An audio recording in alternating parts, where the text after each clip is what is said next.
Bonjour et bienvenue sur Surart. Aujourd'hui, nous allons vous parler d'un homme plutôt connu sous ce talent de poète. Il se nomme Mathieu Messager. Un très grand poète, certes, mais il est aussi connu pour ses œuvres surréalistes comme Sans-Titre, qui est le point central de notre sujet aujourd'hui. De nombreuses questions se posent sur cette œuvre un peu étrange. C'est pour cela que nous répondons à toutes vos questions aujourd'hui. Est-ce que tu veux voir l'œuvre? Bah oui. Ben viens, je te la montre, elle est au fond. Mathieu Messager est inspiré pour ses œuvres du mouvement surréaliste. Oui, en effet, le surréalisme est un mouvement littéraire, culturel et artistique du XXe siècle. D'autres artistes sont issus de ce mouvement, comme André Breton ou encore Jean-Paul Kléber. Mathieu Messager est né le 19 juillet 1949 à Colombier-Fontaine dans le Doubs. Mais il a plutôt fait carrière dans la poésie.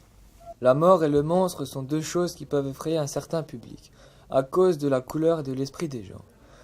On peut aussi voir que l'enfant est un être surnaturel à cause de l'auréole sur la tête. On aperçoit la tête et le bout du cordon qui sont de la même couleur. Cela signifie peut-être une sorte de paradoxe surréaliste. L'auteur a mis en avant la relation ambiguë entre la vie et la mort. C'est une image surprenante.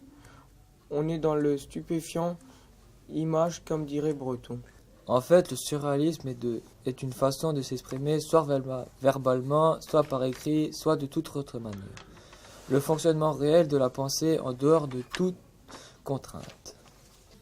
Et comme dirait Frida Kahlo, le surréalisme est la surprise magique de trouver un lion dans un placard, là où on était sûr de trouver des chemises.